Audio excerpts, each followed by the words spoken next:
which is my big sort of 60th anniversary video. Obviously I've done lots of different videos for the anniversary, but hopefully, if all goes to plan, this should be going out on the 23rd itself, on the anniversary day. Whether or not I will successfully manage that, we will see, but that is what I'm hopeful for. And obviously, you've read the title, you've seen the thumbnail. This video is going to be ranking every episode of Doctor Who Revive series Doctor Who, from Rose in 2005 to The Power of the Doctor in 2022. I wanted to talk about those episodes. I've talked a lot on this channel about Classic Who in videos about the collection, box sets and such, but I haven't talked a lot about the newer series, the Revive series, and really that's my Doctor Who. It's what I grew up with. I'm a child of the revival, and so I thought this would be a great way to talk about all of these episodes, even just a little bit, and also a great way to celebrate the anniversary with a big video like this. It's just going to be the Revive series. I'm not going to be talking about the classic series here, again, because I've talked about a lot of those stories before in other videos, and also I've not seen every single Classic Who story yet. I've seen a fair few, but not all of them.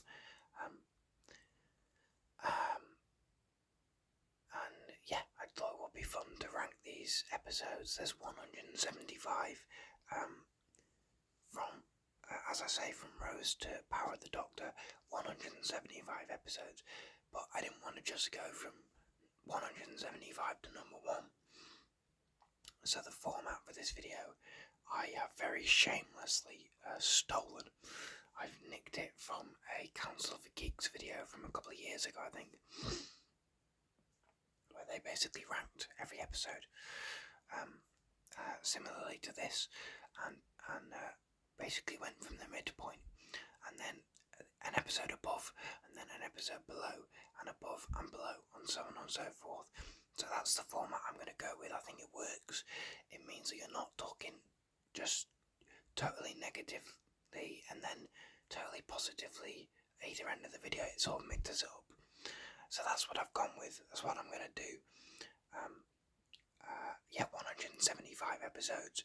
Every episode is ranked individually, so two-parters are ranked 2 different times for the 2 episodes.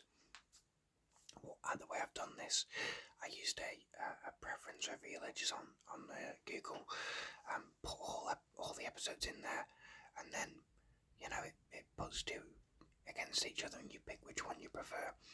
And I did that a couple of times. I was going to do it 3 times. I ended up doing it 5 times. The reason I did that is because I knew that my opinions on certain episodes can change. They can change on different days, and so I wanted to do it more than once to make sure that it wasn't just how I was feeling that day. So I did it 5 times and then collated the average scores, and we've got what we've got here. But again, a lot of these, certainly in the middle, could very easily change if you ask me tomorrow or next week or whatever. But anyway, enough rambling. Let's get on with this. I don't want this video to be too long, and so I might say a little sentence or 2 about each episode. I might say not that much about every episode. I don't know, I've not scripted this. I don't really script any of my videos.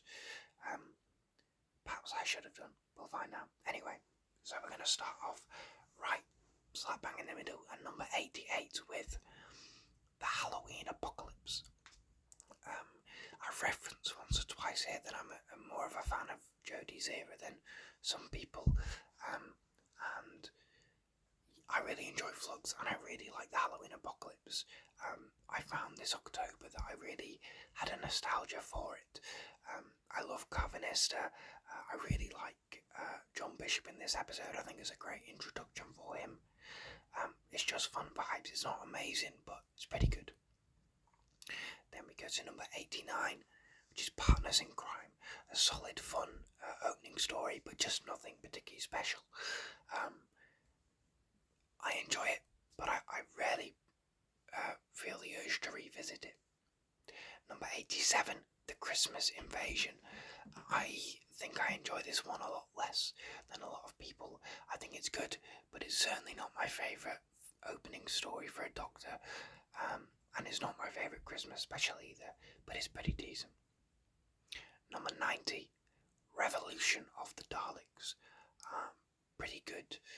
As you will find out, is my least favourite of Jodie's 3 Dalek stories, but there's some stuff in here I really like. I think the prison stuff doesn't quite come together, and it didn't need John Barrowman in it, especially, given things that have come to light more since this episode aired.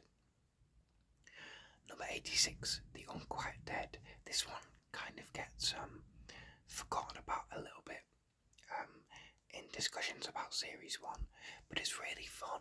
It's a Christmas special before we had Christmas specials. I think Simon Callow is pretty good as Charles Dickens, and you can tell Mark Gatiss is having fun with the material. Number 91, Aliens of London. I think this has got a fun premise. It's got a fun hook, and I think it takes advantage of the 2-part formula by holding out on the reveal of the Slitheen, but that does mean we get a lot of fart jokes instead, so Number 85 is Spyfall Part 2. Okay, so first of all, the line about the Doctor leaving the Master to the Nazis is not good, but I don't know, there's just something about this one I really enjoy. I like Sacha Dhawan as the Master in this story.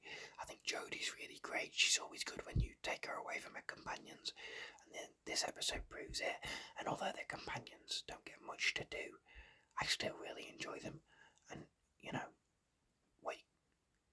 what more could you ask for than Graham's Soft Shoe Shuffle? 92 is The Lazarus Experiment, which I enjoy this one. It's not far up the list, obviously, but I enjoy it a lot more than other people. I think people imagine this one is worse than it is, but actually it's good fun, and there's some really interesting conversation in this, and I don't think the monster looks that bad. Number 84, The Rings of Akhatem. Again, another controversial one. Some people really hate this one. I'm in the camp of people who like it. I don't love it, clearly, but I think it's pretty good. There's a lot of Sonic Screwdriver Ex Machina, and I really don't care for the barking dog alien, but I love what this episode does with Clara, and I can't lie, I love the speech. Number 93, Thin Ice. This first Series 10 episode on this list, and I gotta say, Series 10's a weird one. I loved it at the time, but since then it's kind of gone down a little bit in my estimations. I do enjoy it, and I enjoy this episode. It's just nothing special. Number 83, this I think is going to be very controversial. The most overrated episode of the entire show, I think, is World Enough and Time, which recently topped the poll of the best 12 Doctor stories in Doctor Who magazine, and it came second. That and the Doctor Falls came second of the whole show. World Enough and Time. Maybe that's a discussion for another video. I enjoy it. I like it. It's in the positive end of this ranking, but I think it's very, very overrated. I can't lie.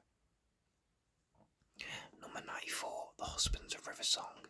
Yes, that final scene is beautiful, but the rest of the episode is a bit too silly and a bit too...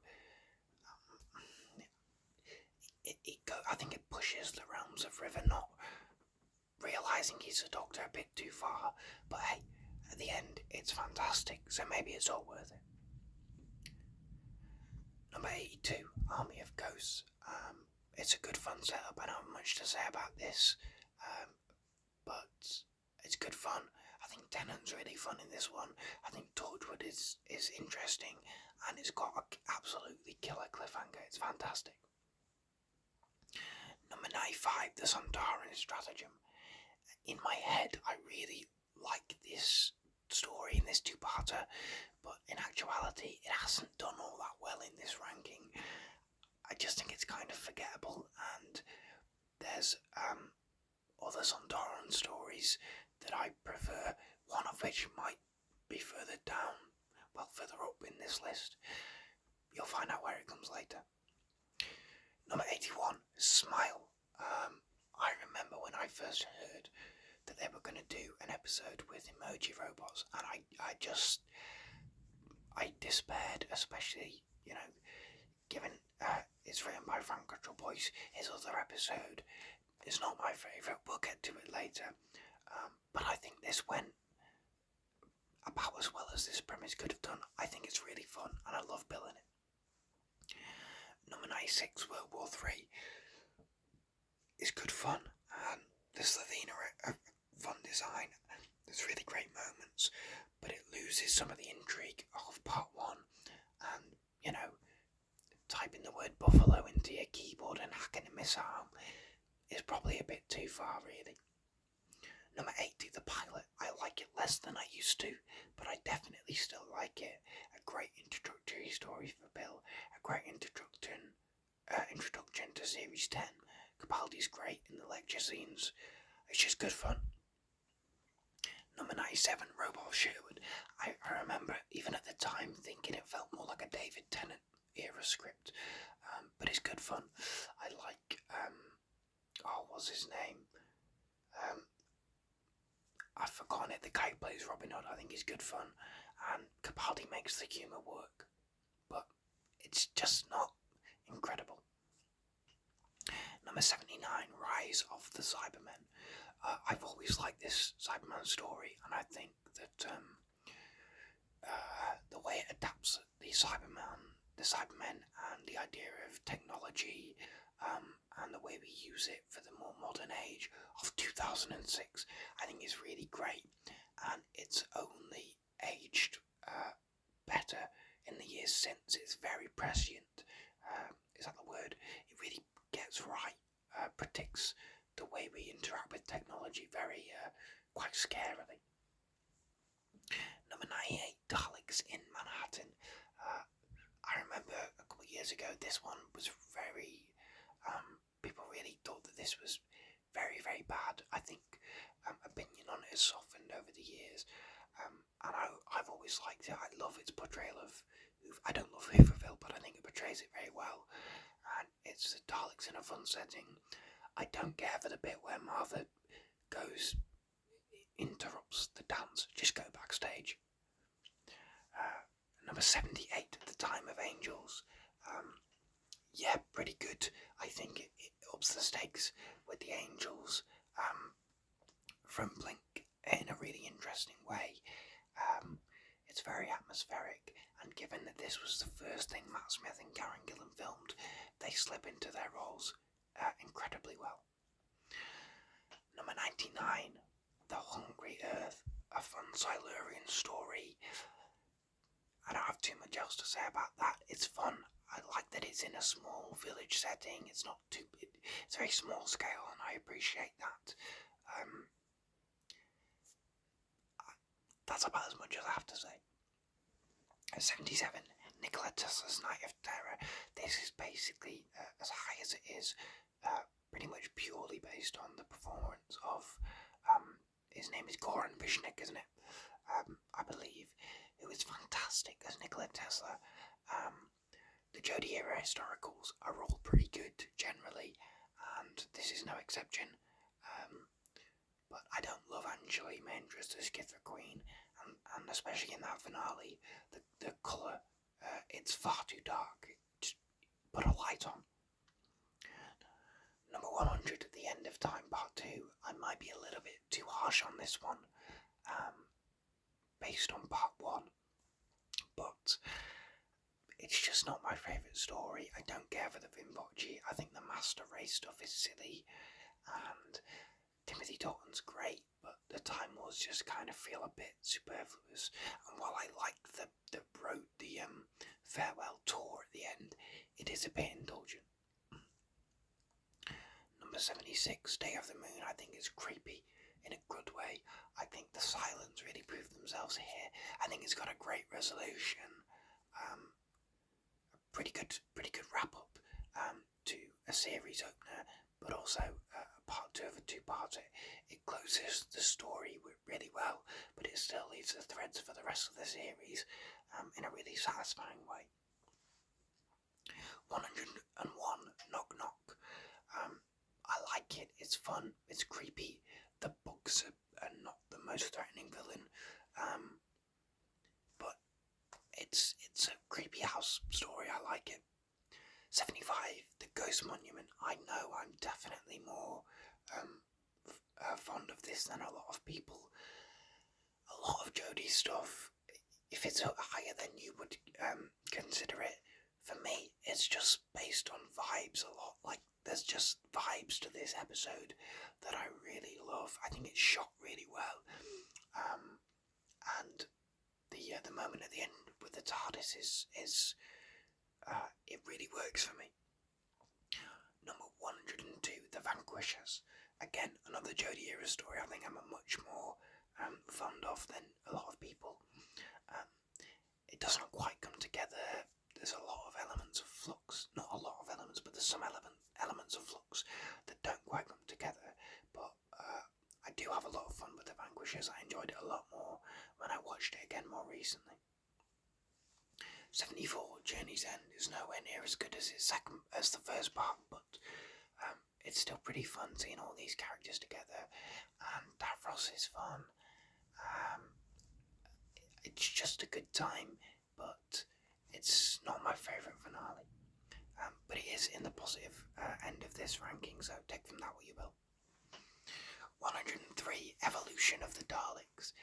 I was surprised that this ended up lower than part 1, and I think that's representative of my moods changing and my thoughts changing as I did this at the rankings a couple of times. But this is pretty good. There's not much distinguishing this from part 1, to be honest. I think Daleks Like Hybrid is fun, but he does look a bit silly.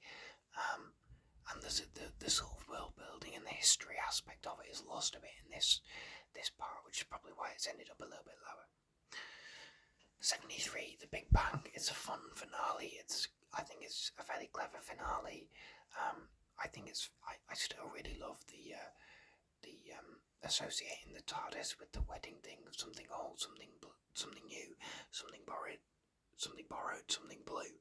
I love that aspect of it, and I think it's a great response to how Rusty Davies kept upping himself every finale, whereas this goes very small scale and it's a very character-focused final episode, and I really like that. 104, The Beast Below. I know Moffat's apologised for this one, and his children don't like it, but I don't think it's that bad. I think it's fun. It's not amazing, and it goes a bit further with the Doctor. I don't want to say being righteous, but it's only episode 2. He doesn't need to face this much sort of moral, this much of a moral dilemma in episode 2, but it's good fun. And I appreciate it more as I've got older and more aware of politics and such. So I enjoy it more than I used to, I think. 72, The Poison Sky. Clearly I do like this story a fair bit. I think part 2 is definitely better than part 1 because up the scale you get all the fun Sandara and action. But yeah, it's pretty good. It's pretty good. I don't have much else to say about it. It's nice to see Martha back again, and I think the Sandarans are fun here. 105, Last Christmas. I forget this one a lot of the time. It's not one. It was one of those where every time it came up in the rankings, when I had to place it, I had to really think about, okay, what happens in this episode? What do I like about it? But I do. Generally, I don't mind it. It's just not my favourite Christmas special, and I think it does push it a bit too far with the dreams within dreams within dreams and stuff, but it's good fun. 71, The Witchfinders. Here come those Jodie era vibes again. A female doctor in the witch trials was sort of always an obvious pitch for an episode, and I think this one does it really well. Alan Cummings is great, and I love the fact it's set in Lancashire. That's where I'm from, and I don't know, mud monsters is just a fun idea to me. 106, Extremis. Spoilers for later on in this video. It's the best part of the Monk trilogy, but it just kind of amounts to nothing. It's in an alternate, what's the word I'm looking for? It's in a world that's made up by the monks, and so it doesn't mean anything. It's a really interesting premise, but the ending is like, oh, that was fun, but it goes nowhere, and it doesn't really set up the other two installments in the Monk trilogy all that well. Number 70, Spyfall Part 1, the James Bond version of the Team TARDIS theme in this is one of my favourite pieces of air music ever. I love the Bond styling, I love the spy thriller aspect of this, and I gotta say, I was totally caught out by the master reveal on broadcast, and I remember that, even though it's not set up very well at all, I just have a really fun time with this one. 107, Ascension of the Cybermen. I think it's good fun. I think Patrick O'Kane is really fun as Ashad. I think he's a great character, and he gets good stuff in this episode.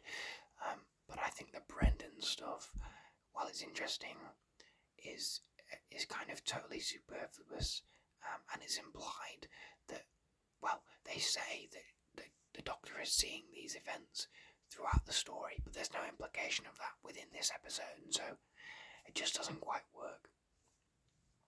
69 is Flesh and Stone. I love how this changes pace from part 1, and I think the Angels are really interesting in this. The fact they just slap the series arc in episode 5, you're not expecting it, but there it is, and the scene where the Doctor from the Big Bang shows up and has a conversation with Amy, this just really works in the context of the series as a whole. And even though you have to walk where you can see thing is a bit silly, and the Angels moving is a bit silly, I still think this is good overall. 108, Praxeus. Good fun. I know this is very divisive. Some people really like it, some people really, really hate it. I have a good time, but it's not my favourite 13th Doctor story. It's interesting, but yeah, I like it well enough. I just don't love it. 68, The Impossible Astronaut. I think this is a really fun series opener. I think the mystery of the Doctor being shot and dying is a great series hook. I think the silence are really interesting here. Yeah, just an all-around good time. 109, The Next Doctor. David Morrissey is great, but they kind of do the tease of it being the Next Doctor and then give up on the pretense of that very, very quickly. And then the Cyber King is... it doesn't quite work for me. 67, Utopia. Derek Jacobi is great in this, specifically as Professor Yana. He's a great master, but it's what he does as Yana that makes that twist reveal work. And there's great moments in this as well with the Doctor and Jack and stuff, but yeah, it's great and it's got a great cliffhanger, but I do think it telegraphs the master reveal a bit too much. 110, Dinosaurs on a Spaceship. It's good, it's silly fun. I think David Bradley is fun as Solomon. I think Mark Williams is fun as Brian. But it's not much more than that. It's good fun, but a little forgettable. 66, The End of the World. I love how kooky this is, and I love how it throws Rose out of her depth, and how we get to see more of the Doctor, and we learn about the Time War. Great character work in this, while still doing all the weird kooky alien stuff. It just works for me. 111, Night Terrors. This really creeped me out as a kid at the time, I remember that, and it's still pretty freaky now, but it's pretty cool. I love how it goes very, very domestic, and then very weird and abstract in the doll's house. I think it meshes those two together quite well, but it does end up a little bit forgettable, and although I like the domestic aspect of it, it's not really what I go to Doctor Who for, and we'd had enough council estates in the Russell T Davies era, but it's fine. Number 65, Bad Wolf, pretty good setup for part 1, and I kind of like the fact that we've got, these game shows that are so clearly from 2005. It's it's arguably quite dated now, but then, hey, it's 2023 and we've got The Weakest Link and Big Brother still on air, so maybe it's not as dated as we thought. 112, Face the Raven. This is good, but it gets overshadowed by the following 2 episodes, and so it kind of ends up a little bit forgettable, but it's great from Jenna Coleman in this, and the Trap Street idea is fun, but when you think of Series 9, you don't think of Face the Raven. 64, The Fires of Pompeii. A really great historical that throws Donna in at the deep end, and Catherine Tate gets to prove how good of a dramatic performer she is in this episode. And it's got a great performance from Peter Capaldi, but the monsters are they're very monster of the week. But Pompeii's realised very well. I have a good time with this. It's very, very good. But this is an episode that some of these episodes I think have ended up a bit higher than my instinct says, based on their reputation, and I tried not to take that into account too much. I wanted this to be this is my ranking, it's my opinion, obviously, and I do really like The Fires of Pompeii, but it kind of gets lost in the mix a little bit for me, but it is very good. 113, The Angels Take Manhattan. The least memorable Weeping Angel story for me, but I do like what it does. I think the Statue of Liberty Weeping Angel is silly, but the idea of a Weeping Angel farm is really creepy, and it is a great use of them as monsters. I think that's a really, really good idea. It's just forgettable when compared to other Weeping Angel stories, and a lot of Series 7 kind of feels a little forgettable to me. It doesn't quite, I don't know, there's something about it, I just don't have the same vibes with it. That wasn't a coherent sentence. How I talked a bit earlier about there's certain vibes with the Jodie Whittaker era, there's sort of the opposite of that with some of the Matt Smith era, which you'll see as we go on, and this episode is victim of that, I think. 63, Boomtown. I've always liked Boomtown. I love that it's a small-scale story. I really love the conversations the Doctor and Margaret Slane have. I really like the conversations that Rose and Mickey have. Of course, I don't care for Noel Clarke one bit. Do not take it as praise for him as a person. But it's great character work, and it's really fun. It's a fun little character piece that also sets up something pretty important for the finale. 114, Fugitive of the Judoon.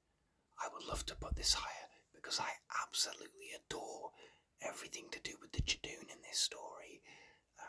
That Judoon captain is so expressive. It's a great vocal performance from Nick Briggs. It's a great animatronic performance. It's a great physical performance from whoever's in that costume. I love all the Jadoon stuff. But it's not a story, is it? It's a surprise. It's a mystery box, and the Fugitive Doctor, as great as Joe Martin is, the story just sort of ends because we ran out of time. It's weird. 62 Rose is a great pilot episode. It's a great first episode for the whole show. An introduction for so many people, including myself. We've just had better episodes since, but it's still very good. 115, The Runaway Bride. Not a great episode for Donna, although she's not bad. And I just think there are other Christmas specials that are a lot stronger. This one kind of repeats elements from the Christmas Invasion with diminishing returns, but the TARDIS on the motorway is a fun scene. I remember as a kid that was a big deal, it felt like, and it's good fun. 61, Can You Hear Me? I love the way this episode talks about mental health and depression and the thematics of the villains in this and what it does. It's not perfect, but I just really love what it does, and I love the way it delves into this topic. I think Zellin's a cool villain, and I love seeing more of these companions' lives. And on broadcast, this was the episode where I had liked the 13th Doctor up until that point, but I watched this and it really clicked with me what they were doing with her character. So I'll always like it for that reason. 116, Once Upon a Time, the COVID episode, where everyone is played by the same 4 people. I think it's fun, I think it's interesting, it's an episode you wouldn't get in any other series. It's born from the pandemic, and it's interesting, but I just can't, I couldn't put it above any of the others in this really. I like it, but I don't love it, and while it's an interesting way of making it a Doctor Who episode, and there's good stuff in here, I just think there's lots of other episodes better. Number 16, Doomsday. I don't find it quite as sad as a lot of people do. And I remember at one point thinking that it was just a series of coincidences, but it is undeniably good. And seeing the Daleks and Cybermen interact for the first time, it's just too fun to put it any lower. 117, The Battle of Ranskor of Kolos. This is a good episode. You guys are just mean. Everyone's so mean to this episode. It's not amazing. But I think people put the idea of it being a series finale, they give that too much weight and are disappointed by the episode as it is. I think especially given that we know it's a first draft, it's a pretty good first draft. And yeah, I like it. I mean, I can't put it too high, but I do like it. 59, Time Heist. I've always liked Time Heist. It's not incredible, but it's fun. I really like the heist elements of this episode. I think the Teller is a great design. I think there's really great Capaldi moments in this. Yeah, just good fun all around. I really like Time Heist. 118, The Timeless Children. Another Jodie Whittaker finale that everyone is too mean on. I enjoyed it the last time I watched it. Ultimately, it is just a slideshow, and the companions don't get loads to do, and the ending does rip off the Barton of the Ways, but not as good, but I don't hate it. 58, A Good Man Goes to War. It's just an interesting, it's a different type of episode, and I think it works really well as a mid-series finale. The first time the show had done that, and this is a real good stab at it. Obviously introduces the Paternoster gang, but it's great how it builds you up, and then there's a couple of twists that really, the fact that Amy's baby's been swapped by Ganga, it kind of brings the whole thing down, but then the River Song reveal is a great way to end it. Just a good ep all around. 119, Deep Breath. It's fine. It's too long. There's too much of Clara just oust a gang for no reason, but when it gets to the point, it's pretty good. But it's not amazing. It's good, but it's not amazing. And there's a lot of wasted time and bloated runtime here that doesn't need to be there. That really drags it down. 57, the Pandorica opens. Just great moments in this, and there. That speech, that cliffhanger, the reintroduction of Rory. It's just a really great episode. I love the setup of the Pandorica and the payoff at the end of this episode. And the Doctor at Stonehenge is just a fun image. 120, Cold Blood. It's been quite a while since we last saw part 1 of this story. And yeah, Cold Blood. The reason it's this much further down the list, I just forget about it. I just find it forgettable. It's interesting, but I can maybe half remember 1 or 2 scenes, but not much more from this. Yeah, I don't think it's bad, but I don't remember all that much about it either. 56, The Woman Who Fell to Earth. A great introductory story from Jodie. Again, I love the vibe of this, I love the feel of this. I think it's a pretty good introduction to that cast of characters, and I like Tim Shaw as a villain, so we want about him. I think he's cool. 121, The Caretaker. Is this the first Gareth Roberts story that's come up? I think it might be. Either way, I don't like Gareth Roberts, obviously, and that has definitely dragged a lot of his episodes down, because I associate him with all of them. And so if I'm not mistaken, they're all on the negative end of this ranking. But I do like The Caretaker. I like Danny Pink. I think there's some fun moments, especially with him and with Capaldi in this. But the villain's rubbish, and it's not amazing with the things it does with Clara in this story. 55, Planet of the Ood. I couldn't tell you a single thing wrong with Planet of the Ood. The only thing that's wrong with it is that it's in Series 4, which is a series with a lot of very strong episodes, and this one kind of gets a little bit forgotten about. But it really puts me in mind of a great classic Doctor Who story, and who doesn't love an Ood? 122, The Long Game. Just missed potential, I think. In this one, it could be a lot better than what it is with the premise, but Simon Pegg is fun, and we don't like Bruno Langley. 54, The Power of the Doctor. Call it recency bias if you will. It's been over a year. This one just makes me feel good. It's a very flawed story, no doubt, but I have a lot of fun with The Power of the Doctor, and I think it gets right a lot more than it gets wrong. 123 is 42. It moves very fast, and there's some great moments, but it's just nothing special. Yeah, it's fine. 53, Kablam. The Jodie vibes strike back because this does not have a very good ending. Everyone knows that where this episode skews with the moral at the end is unfortunate. I give it the benefit of the doubt, but I love the rest of the story in the same way that I don't think the ending of Husbands of River Song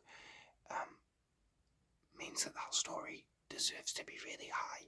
I don't think the ending of Kablam means that that story deserves to be really low, because I think the rest of it is really, really good fun. I really like it. It is a shame about the ending, but I love the rest of the episode. I have a really good time with it. 124, Planet of the Dead. He's just a bit dull in it, and it's an hour long for no reason, and I don't like Lady Christie. bus in a desert is a fun image,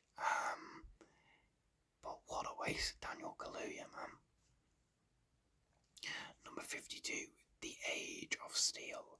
This is a proper, end of days zombie story. I think putting it in a parallel world means you can really go all out with the Cybermen and just have them ruin the world. And yeah, there's really great scenes in this, especially when they're talking to that Cyberman on the floor, whose name is Sally. I think it understands the tragedy of the Cybermen in a way that was not returned to until World Enough and Time. 125, The Girl Who Died. I like this more than I used to, but it's still not very good. I don't much care for Maisie Williams, and I don't much care for the pantomime villain in this, but it's fun. 51, Demons of the Punjab.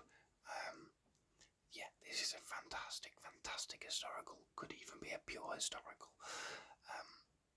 and it taught me about partition. I didn't know about the partition of India until this episode. I think that's what Doctor Who can do really well in regards to the historical stories. That's what it was meant to do in 1963, and I think this episode lives up to that idea. Because I didn't know about the partition until this episode, and it taught me about it, and I think that's fantastic. And it's a great episode on top of that. 126 is Hell Bent. What an episode, what a divisive little thing. I used to really hate Hellbent. I don't anymore.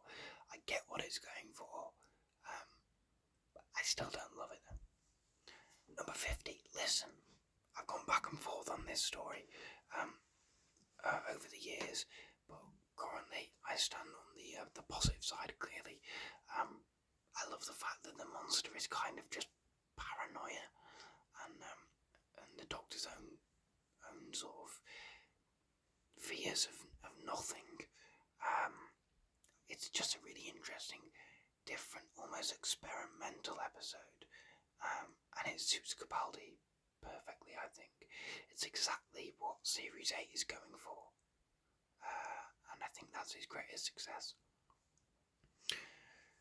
127 is The Bells of St. John, which is fine. It just sort of happens, doesn't it? It's not awful, and I do enjoy it, but it kind of glosses over me. And the Great Intelligence is a bit of a non-entity. Number 49. This will definitely be controversial, I think. What I consider the most underrated episode of the show is the Saranga Conundrum. I know you hate it, but I love everything about it. I love the Pating, I love the sidecast, I love the music, I love the setting, I love the premise. I just have a great time with this, and I kind of deliberately wanted to put it high, just as a statement of intent, which maybe that's petty, but I do genuinely really enjoy this episode, and I think it is, I don't know why it gets so much hate, because I think it's so underrated. I love it. 128, Empress of Mars. It's fine.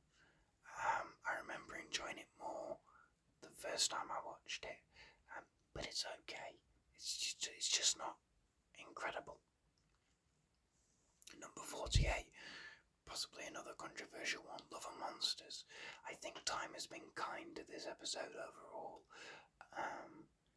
but I think it's great. I think Mark Warren's great. I think Peter Kay is great. I think it's a really interesting script. Maybe it came a bit too early in the show's lifetime, but I really love it, and I've always liked this episode, and it's nice that the show can do an episode like this that you wouldn't get a lot of the time. I think it's good to keep it fresh. Yeah, I've always liked this one. 129 is Cold War. Again, the two Ice Warrior stories have ended up being back to back here, basically. And I like them about as much. I think instinctively I preferred Cold War, but the numbers say otherwise. They're both just decent. 47, The Doctor's Wife, possibly a little bit low by some people's estimations, but I do like it. I love the sort of the creepy Neil Gaiman-iness of it. It's a great performance from Saran Jones. Great moments in this, especially at the end. But it is a waste of Michael Sheen, isn't it? 130, The Unicorn and the Wasp. I wish I could be having as much fun with this as The Doctor and Donna, but it's written by Gareth Roberts, so I can't. It's not awful, but I do think that this is at least the third meet a famous writer and do a plot from one of their book stories, and yeah, we've seen it before. Number 46, Turn Left. I would have this one higher, but it's just depressing. It's really, really good. It's a fantastically well made and well told episode and story. But I don't really want to rewatch it because it's so sad. But it is very good, and it's a great performance from Catherine Tate. 131, The Snowmen. There's really bad moments in this, but I've never found the idea of the snowmen as silly as other people, and it's okay, but it is a little bit dreary for a Christmas special, I think, and yeah, we should have had this version of Clara because she's more interesting than the one we got, certainly in Series 7 anyway. Number 45, School Reunion. A great reintroduction of Sarah Jane Smith, a great villain performance from Anthony Head, a great monster design in the Krillitanes. But it's very domestic, set in it's just in a school. Maybe that's a budgetary reason. Maybe they thought of the title first. I don't know.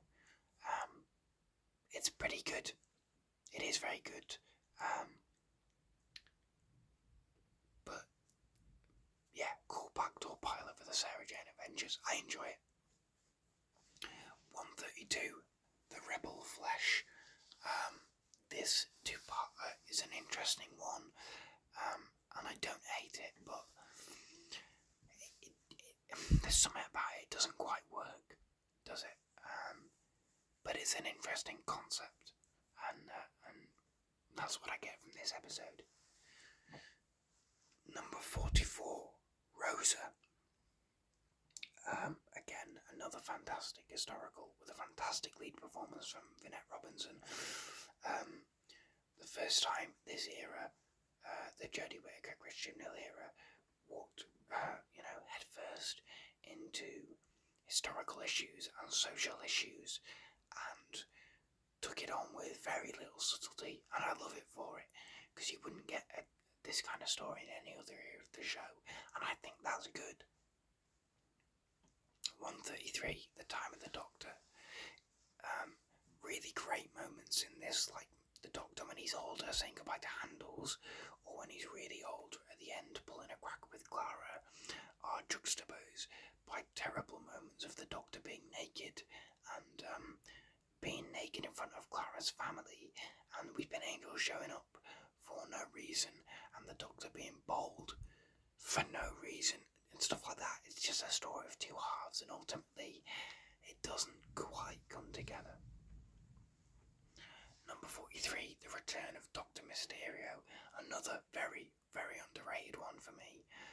I'm a fan of superhero stuff in general, but I think what makes this work is that it doesn't feel like it's copying the superhero boom of the time. You got to remember, this is Christmas 2016. Superheroes were all the rage with the Avengers and stuff. So the height of their popularity, more or less, at that time. But this episode instead chooses to be like the classic Christopher Reeve Superman films, and I think that's the right call.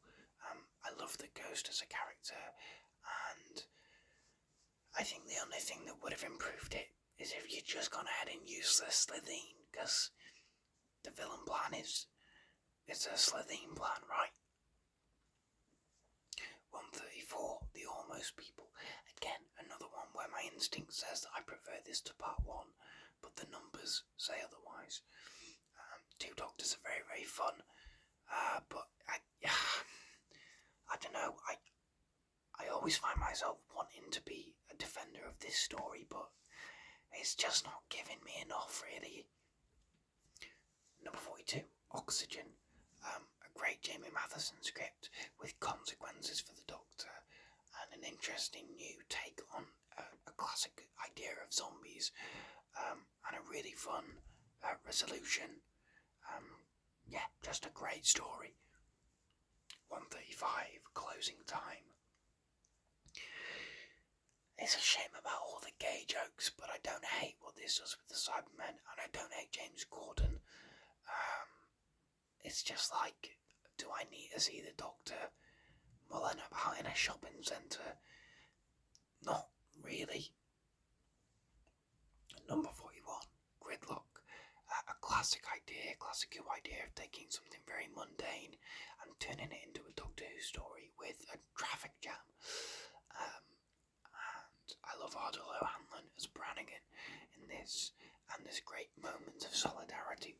If you've not watched this episode since the pandemic, the COVID-19 pandemic, and the lockdowns and everything, watch it again, because it hits so differently post-lockdowns and post-pandemic. It absolutely nails a sense of shared community among people who are trapped and isolated, and physically they're isolated and they're alone, but they are together in spirit, and it nails that. And I thought this was a good episode anyway, but especially post-pandemic, it just hits different. 136, The Lodger, the slightly weaker Craig Owens story. Again, the Craig Owens stories are fine, but it's just the Doctor mucking about in middle management and like regular, boring, everyday stuff, and that's not what I go to Doctor Who for, ultimately. Number 40, It Takes You Away. I love it because it's weird and it's silly, and it ends with a talking frog on a chair in a white void, and there's a mirror dimension where the only visual indication is that they just filmed it and then literally flipped the image, and yeah, I just really like it, and it's great. It does great character work, I think, with Graham, and Graham especially, but it's nice to get that resolution of the Graham and Ryan subplot at the end of this story. I just love how weird and unusual this story is willing to be. 137, The Zygon Inversion. That war speech is really great, but the rest of the episode is pretty bland and forgettable. But goddamn, that speech is good. Number 39, The Girl Who Waited. A great dual performance from Karen Gillan, and a really great story for Rory. A really interesting story to see the Doctor almost as a villain, as an antagonist, and quite a well-realised location.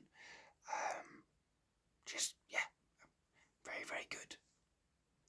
Number 38, The Power of Three.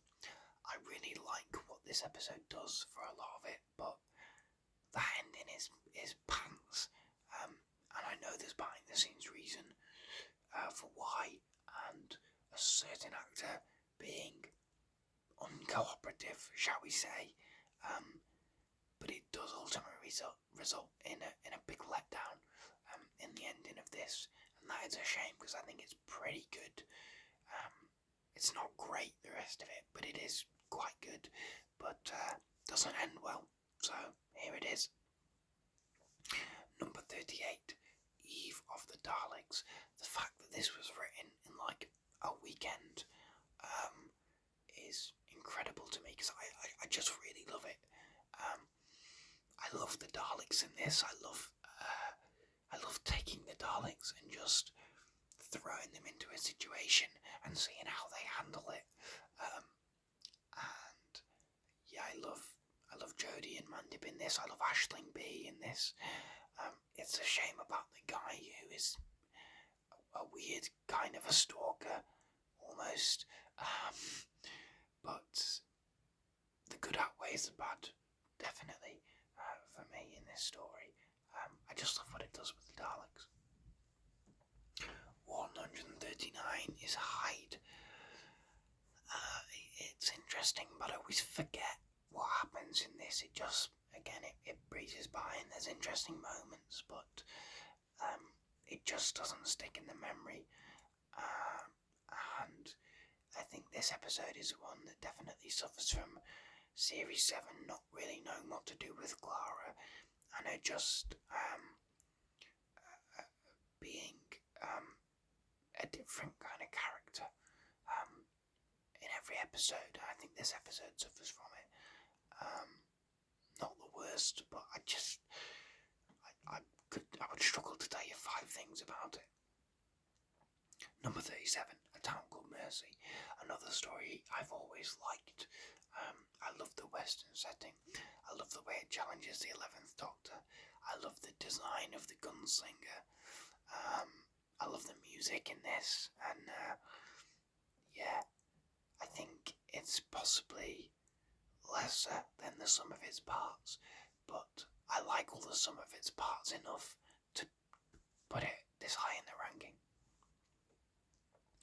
140 Arachnids in the UK. Look, I have a soft spot for this story. I really do. I kind of like it. I don't care for Chris Noth and certain things that he's been. I believe he's been accused of certain things, and I don't care for that at all. Obviously, I don't support that, but I do kind of like the character of Jack Robertson. I love the fact that he's a weird, blatant Trump parody, and I've always liked the resolution of luring all the spiders using a Stormzy song.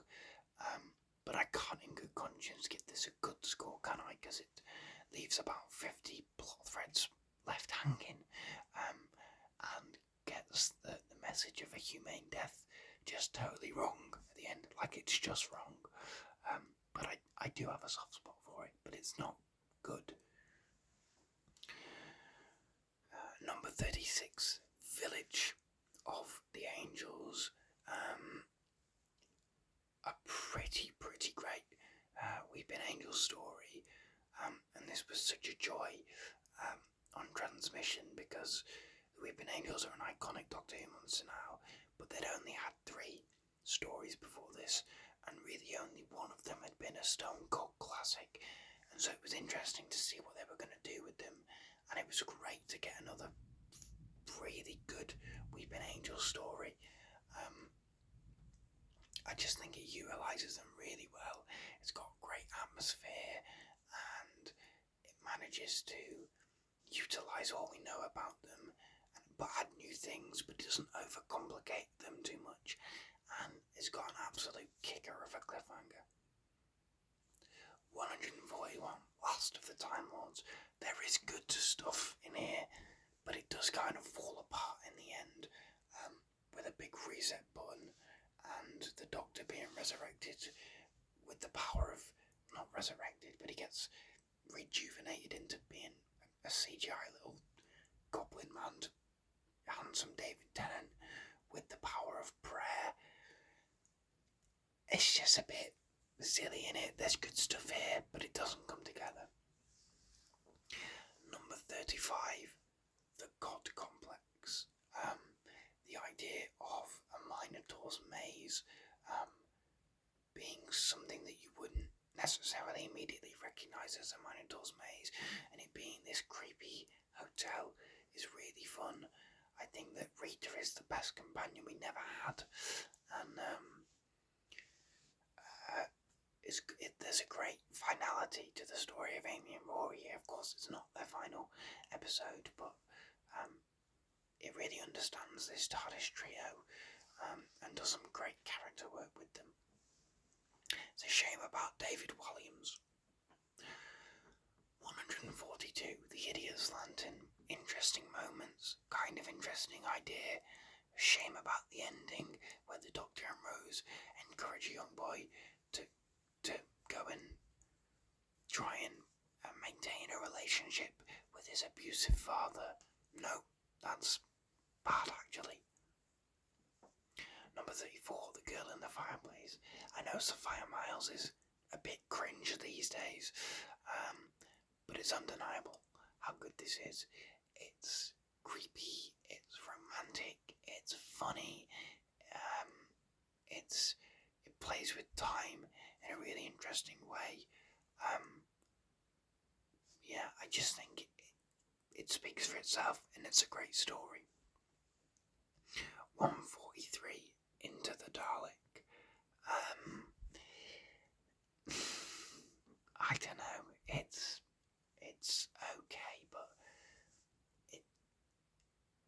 it feels like a bad rip-off of the episode Dalek, and I think it sort of sets up things it wants to do for Series 8 that other episodes do a lot better. I just don't think it quite works.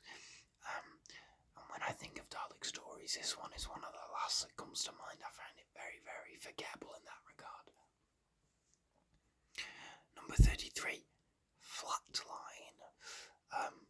A great, almost Doctor-like story, a really interesting villain concept. Clara absolutely holds her own.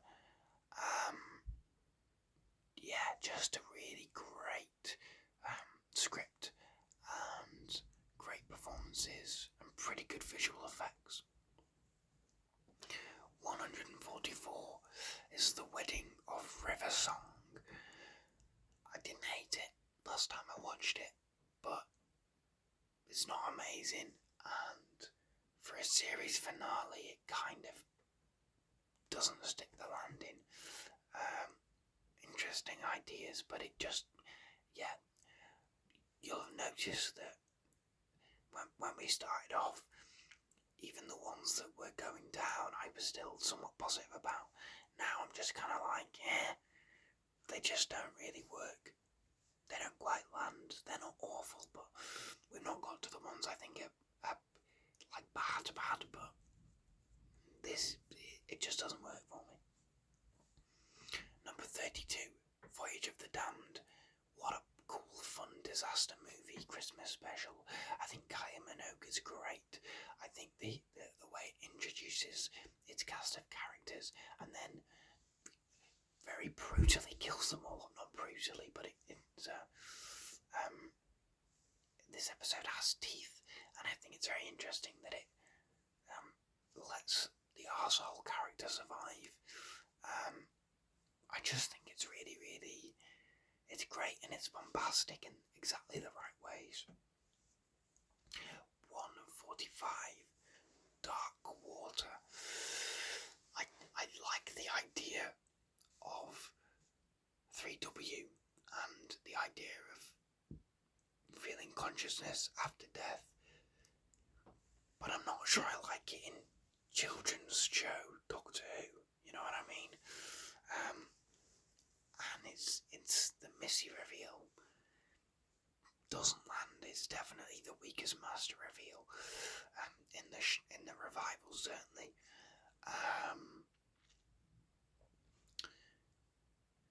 And the scene of the volcano is weird. It doesn't work for me.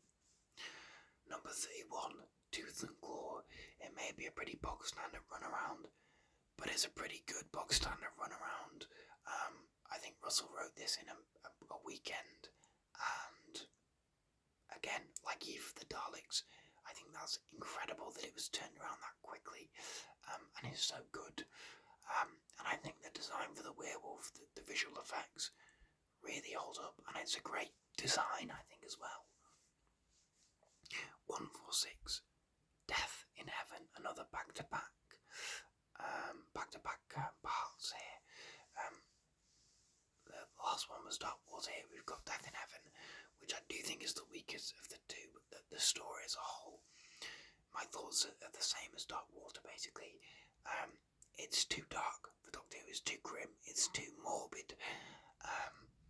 And then this one it's got Unit, but they're not very good. And it's got Missy, but she's not. Missy gets a lot better later on down the line in other stories. I don't think she's great here.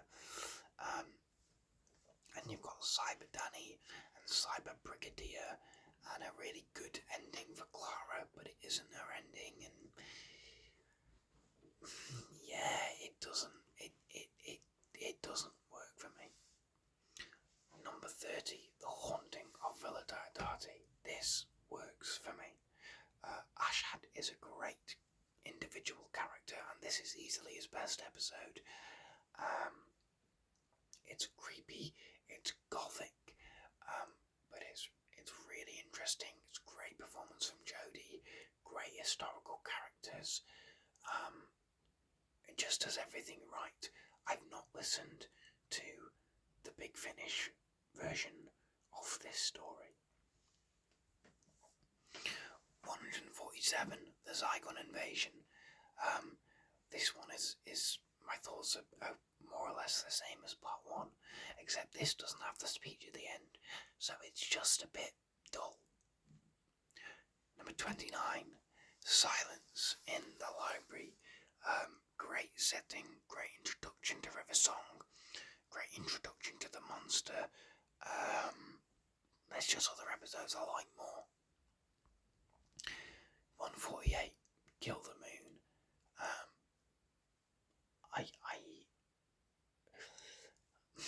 I don't hate Kill the Moon. I know some people really hate Kill the Moon. I know some people love Kill the Moon, but it doesn't quite work for me. And while I acknowledge that apparently this was not written with the intention of being an abortion metaphor, I think I'm just kind of like, but how did you not realise that it was going to be viewed as that? Like, you don't know what you wrote, yeah? It's just a bit naff. Number 28, The Sound of Drums. Great turn for John Sim as a master here. He's wacky and crazy, but not too much. And I love seeing the Doctor, Martha and Jack on the run. And it's a great cliffhanger.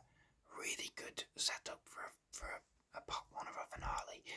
For a part 2 that, as we've established, doesn't stick the landing. 149, The Pyramid at the End of the World. Again, another one that just sort of passes me by a little bit. Again, this one hits a bit differently post-pandemic. They're talking about a bacteria that's going to kill the world. But they kind of get to that conclusion a bit too quickly, and the monks aren't very interesting. Number 27, The Parting of the Ways. I know some people would have this story a lot higher, and I do really enjoy it. I do really like it. But I've never had the enthusiasm for this story the same way a lot of people have. I watch it and I really enjoy it and I love it, but when I think of whose stories I love, I just don't think of this one. It's very good, but it's just, for me personally, it's not one of my favourites, and that's something that, if it's not already clear, I'm not trying to necessarily rank these worst to best. I'm doing what's my favourite, what's my least favourite, and so sometimes I'll get an episode. You'll have episodes that maybe aren't as good, that like Kaplan with the ending and stuff that doesn't quite come together, maybe. But if I really like it, I'll put it higher up. maybe it's really good, but I just don't care for it, and so it goes slow it down, and that's what this ranking is, which is why The Partner of the Ways is here at 27 and not any higher. Number 50. 150, sorry. The Eaters of Light. I remember really not liking this at all. But watching it again more recently, it's okay. It's a bit naff, but it's alright. But fun fact, it came out on my birthday. Number 26, War of the Sontarans. The highlight of Flux for me, and I think probably the reason why the Sontaran stratagem ended up so much lower down, because we got another Sontaran story that I just think is way better. I love Jonathan, what's his name? The guy who plays the main Sontaran in this. That's gonna bug me, but I think I think he's fantastic. I love the inclusion of the Crimean War. I love splitting up the three members of the TARDIS crew to take on different things. And it just gets the Sontarans bang on.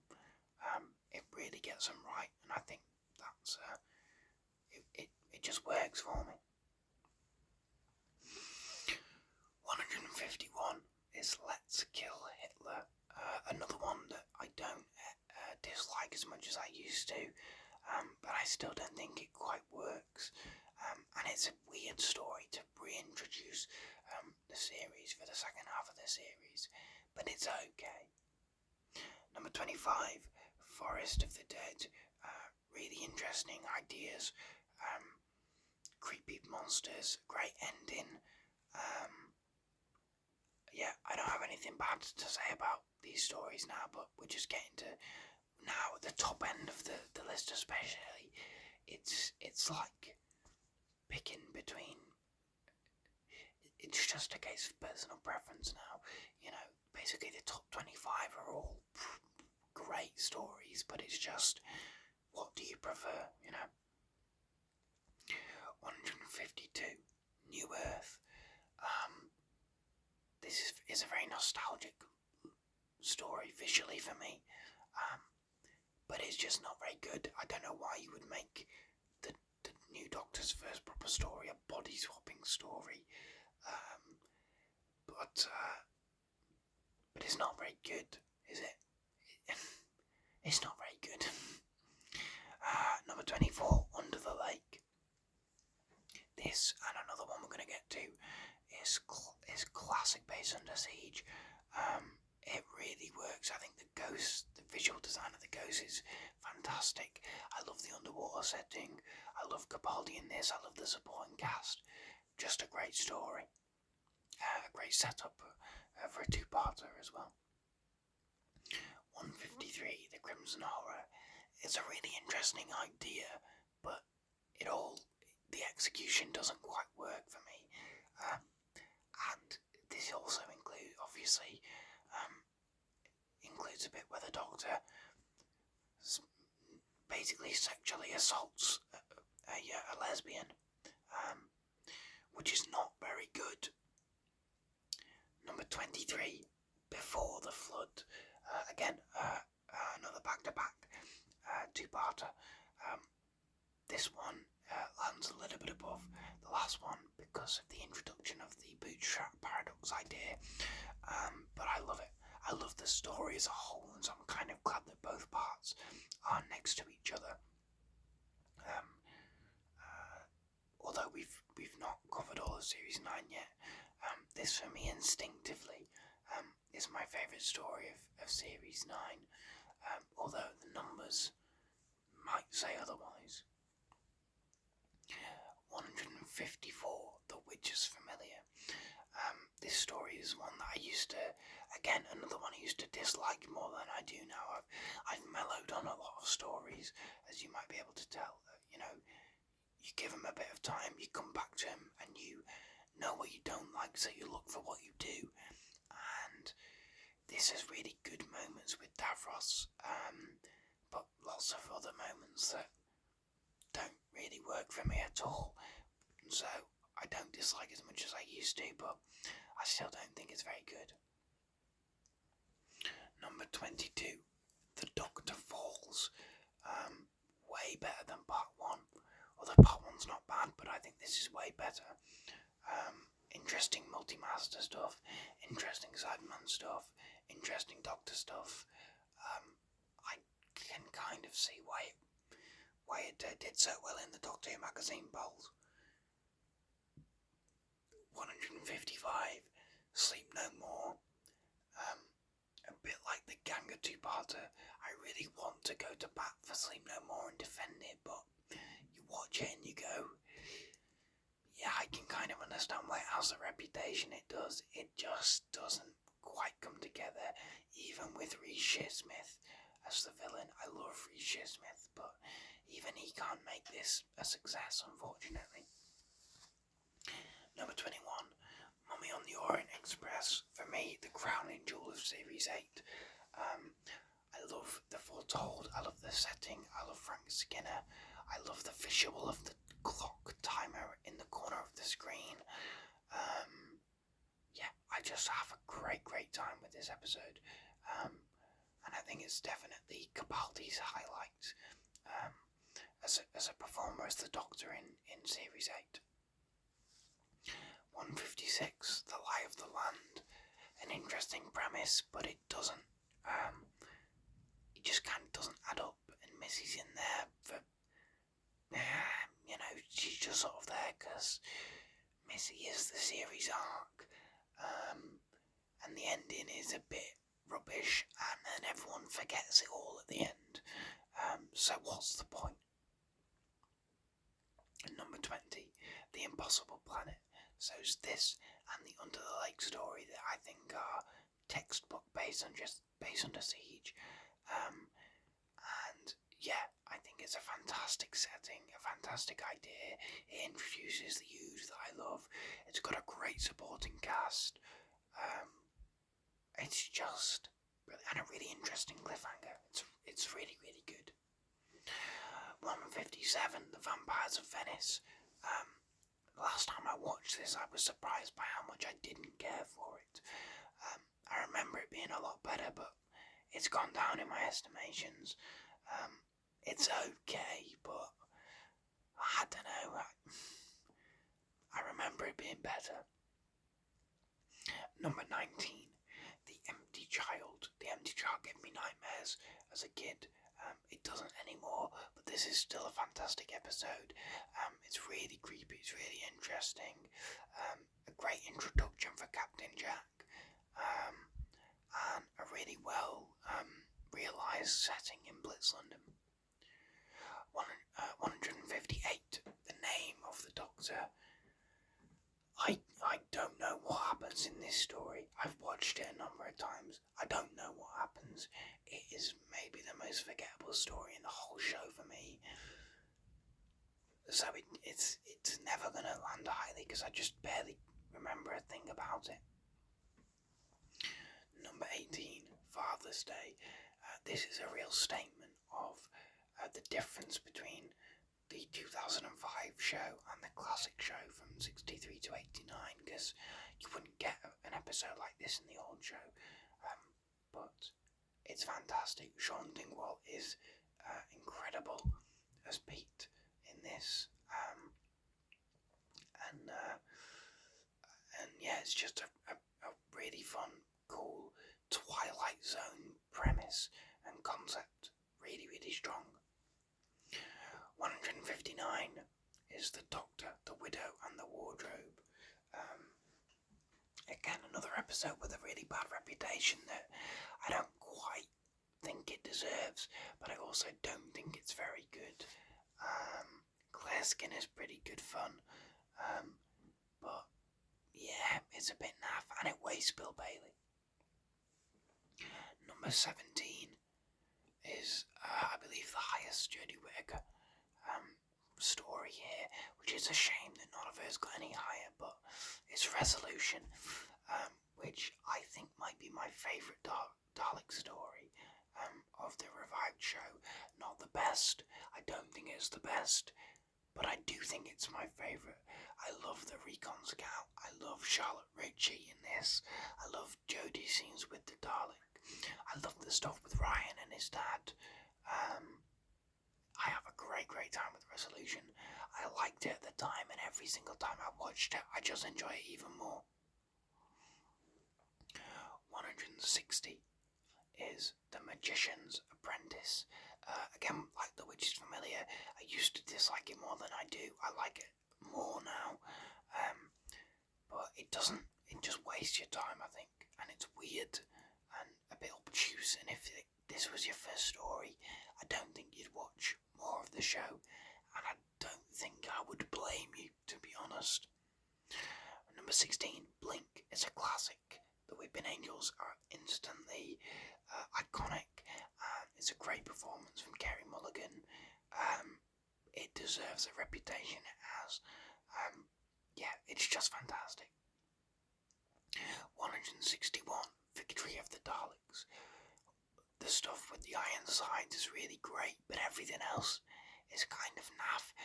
I want to like the Paradigm, but they don't do anything. And Spitfires in Space is a bit too silly, I think. It's weird with Doctor Who. There's a line, and it's weird what crosses the line and what doesn't. But Spitfires in Space crosses the line. Number 15, Smith and Jones. I was surprised that this ended up so high, but I really enjoy it. It's my favourite series opener. I love Martha's one of my favourite companions, and this is a great introduction for her. I love the Jadoon. I think Tennant's on top form here, and it's just got a pace and an energy to it that I think really works. It's great fun. 162, Asylum of the Daleks. I used to, again, another episode that I used to dislike a lot more, and I've mellowed on, but I think the divorce subplot is totally unnecessary and is a complete misfire, and the Dalek stuff is just not, it's not great Dalek material. But there's moments in here, there's glimmers of greatness, but they are only glimmers. Number 14, Amy's Choice. It perfectly encapsulates the TARDIS team of the Doctor, Amy and Rory, and Toby Jones is maybe the best one-off villain performance. He's certainly up there, right, as the Dream Lord. Really strong. 163 is the Doctor's daughter. I don't like Jenny as a character. I'm sorry, I just don't like her. Nothing against Georgia Tennant. I really love her I love her as a person. I think she's great on social media. She's great in stage, but she's no good at, not that she's no good in this, but I don't like the character. And the idea of the conflict lasting generations, but it's only 7 days, is interesting. But that's about all this has got going for it. Number 13, Human Nature. Just a story about a bloke called John Smith, and he wins you over. It's great, and it's got a fantastic small-scale personal cliffhanger. I haven't read the book. 164, Twice Upon a Time. I wish I could say more things, nice things about Twice Upon a Time. I remember really liking it, but watching it more recently, it isn't great, is it? I like the stuff with the Christmas armistice, but I don't think the First Doctor's portrayed very well in this, and it just sort of mills around, not doing much. The comedy doesn't quite land. It's not great, is it? Number 12, The Satan Pit.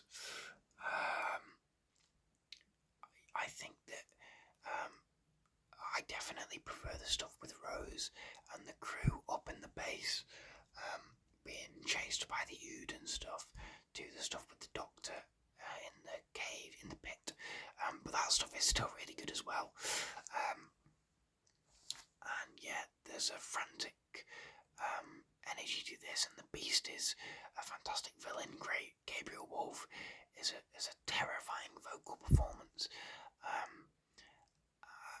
Yeah, it's intense. It's scary. It has very interesting conversations about religion. It's just fantastic. 165, The Woman Who Lived. Maisie Williams is fine, but the Lion Man is rubbish. The humour is rubbish. The plot is barely present.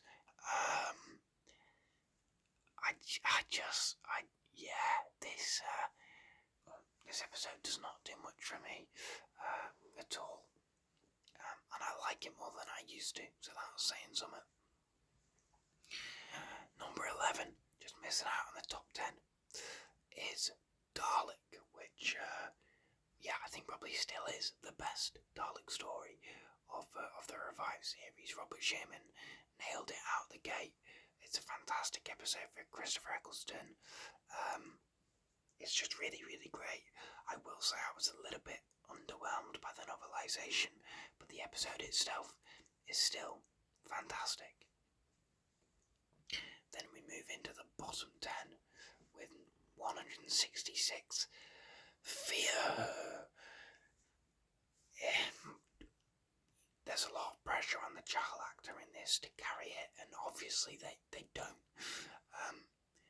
It's the most twee the 10th Doctor ever is, and he's irritating. It's domestic, and it's like, haven't we had enough of the domestic stuff? Do we need another? The Doctor and Rose just wandering about a council estate, but we like Council Kill, he's good fun, but it's just a bit naff. And then moving into the top 10, number 10, Heaven Sent, the best Doctor Who story of all time, apparently. I do think it's very, very good. Obviously not my favourite, but a fantastic, nearly one-man performance from Peter Capaldi. It's brutal in its conclusion, and it's sombre, but it's triumphant at the end, and you know how good Heaven Sent is, you don't need me to tell you. 167, The Curse of the Black Spot. The pirates, doing a swashbuckling pirate episode. It's a fun idea, sure, let's do it, but this doesn't work. I think Hugh Bonneville's good fun, but it kind of falls apart. It just doesn't really work.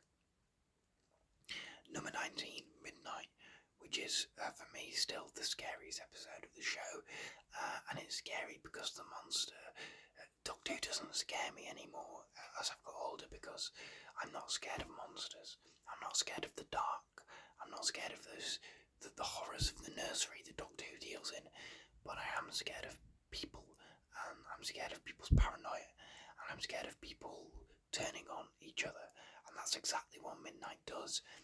It's terrifying to me. It's a great bottle episode. It's claustrophobic, it's intense, it's unnerving. I kind of hate it, but I love it. 168, The End of Time Part 1. Rubbish. We're now firmly into episodes that I just think are not very good at all. The stuff with the Master is cartoonish and silly. The stuff with Wilf and his troop of old people is...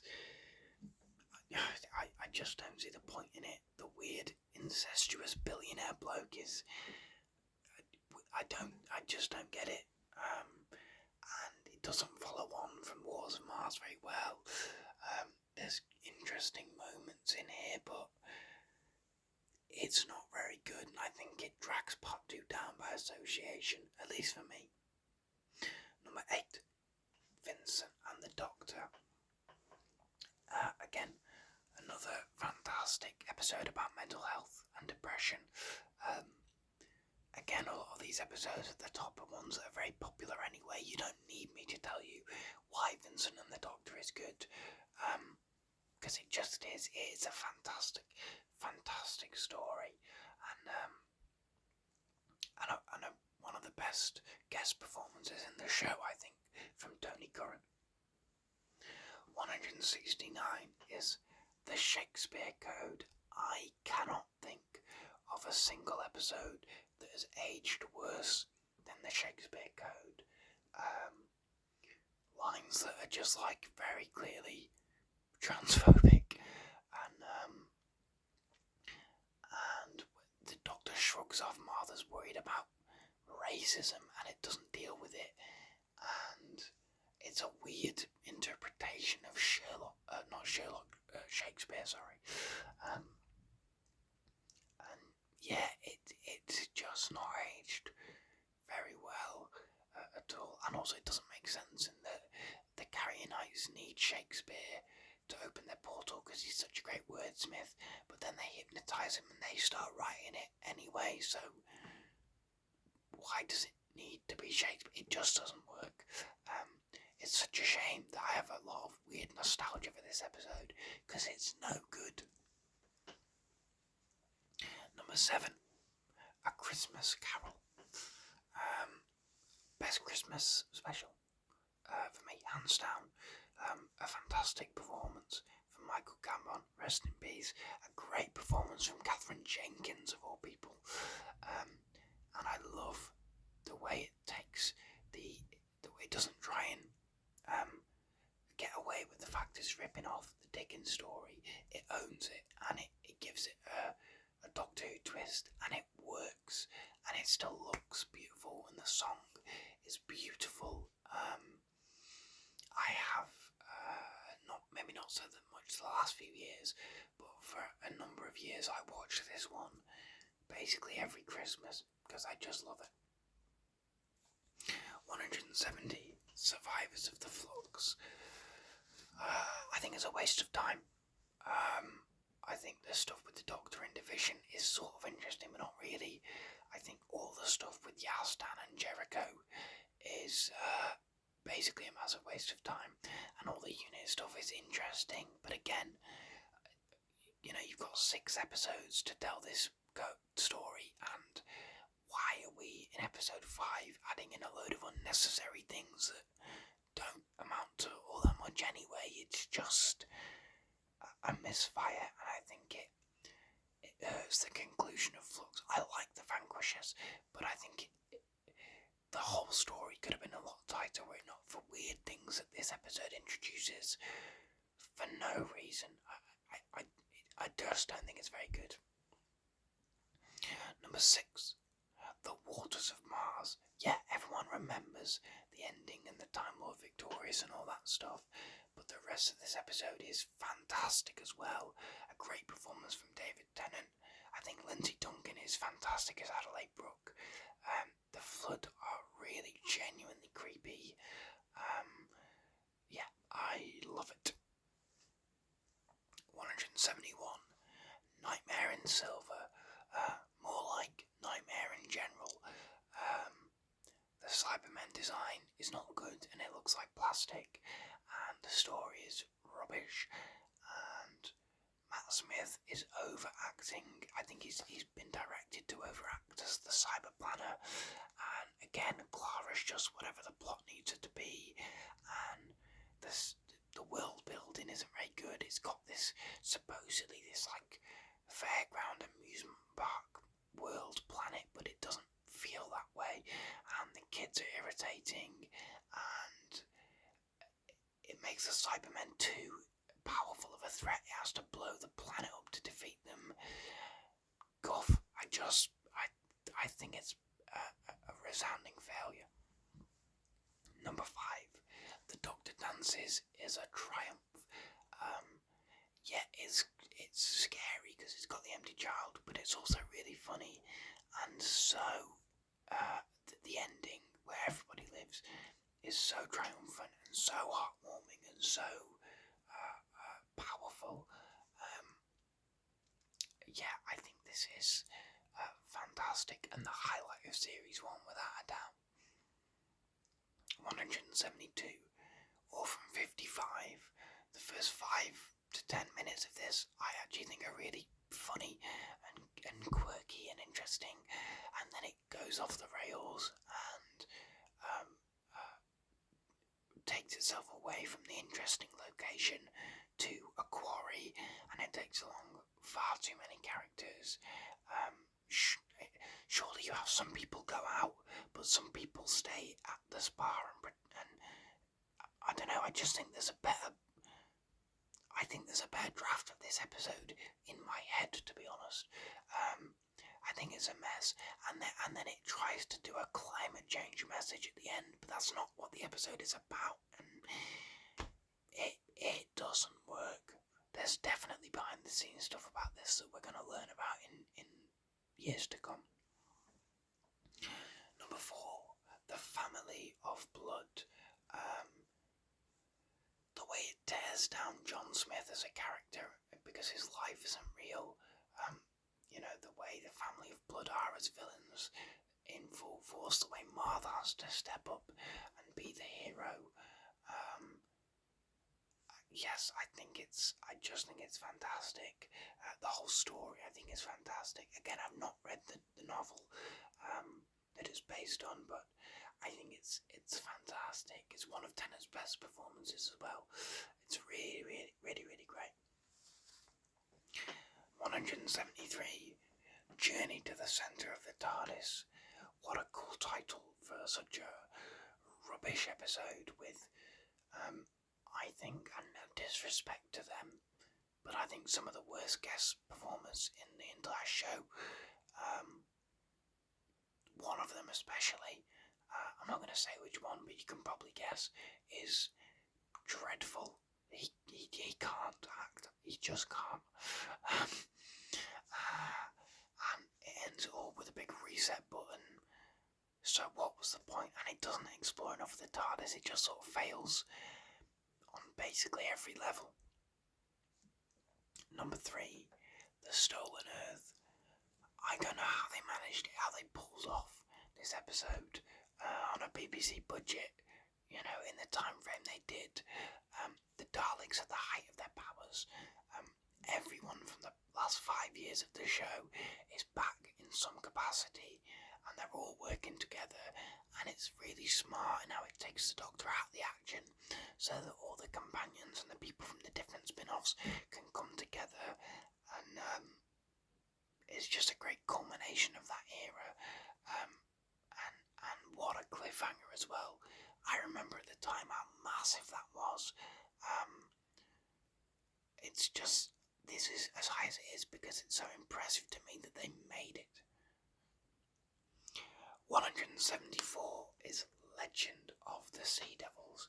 A great Sea Devil design does not a great episode make. Again, there are definitely behind the scenes issues that we are going to learn about this episode in years to come because you can see them.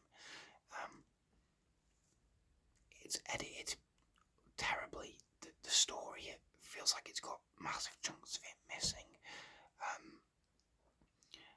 The directing of the action sequences is sloppy and kind of amateurish, and I'm not trying to throw shade at the director there, but stuff went wrong here, and you can tell.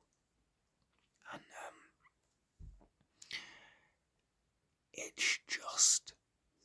it's no good, is it? It's just no good. And it's a real shame because I think this era had, up until that point, done a pretty great job across the board with returning monsters, but the Sea Devils just weren't lucky in that regard. Number 2 is The Day of the Doctor, the 50th anniversary special from 10 years ago. Listen, it's an anniversary special. Maybe it's not that good. If you've seen some of my other videos, if you saw my season 20 review, you'll know that I don't much rate the Five Doctors. I think it's good but not amazing, and I'm sure there's some people who have that opinion of the Day of the Doctor, but every time I watch it, it makes me love the show, and it makes me remember why I love the show, and and it brought people together in the pandemic. It was the first of the Twitter, the live tweet-alongs, watch-alongs, and it's so good. John Hurt's so good. It honours the show brilliantly. It's fantastic, but of course, it's not my favourite. It's not my least favourite either, because my least favourite is number 175, In the Forest of the Night.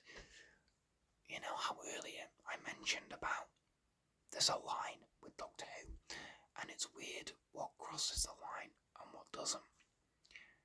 For me, and everyone's got the line is different for everyone, right? I should have said that earlier, but that's important to note that everyone's got their own line and their own mileage in terms of what crosses the line. But for me, In the Forest of the Night crosses the line so far, so much. I think it's a bad idea. I think it's a bad execution. I think the kids are irritating. I don't think it's a great story for Capaldi. I don't think it's a great story for Clara. There are massive logical gaps. Beyond the fact that, it's a problem I have with the Power of Three, where, this thing happened overnight, and everyone's woken up and discovered it. It's like, that's not how the world works, though. Beyond the fact that, you've set this in London, and you seriously think that no one's going to be around in London, even in the early hours of the morning. Yeah, alright, but, time zones exist. What? It doesn't make sense in that regard. And then it starts with a kid who's escaped from the museum and finds the TARDIS, and then it has the titles, and then they wake up in the museum, but they're locked in from the museum, and they can't get out because of all the trees outside. So how did that first kid get? It's just, again, this might be a topic for another video, because my problems with this episode. Also, and it encourages children to not take their medication. It's bad on every level, and I've never liked it, and I don't think I ever will. For me, it is by far and away the worst episode of the show, and I don't think even a terrible episode now, I don't think would ever be worse to me than this. It's just, I don't know, there's something in my brain. I think I do hate it. And number one, my favourite episode to end on a positive is the 11th Hour. I think it's the perfect introduction. I think Matt Smith hits the ground running. I just love it. It's a great introduction for a Doctor. It's a great introduction for a companion.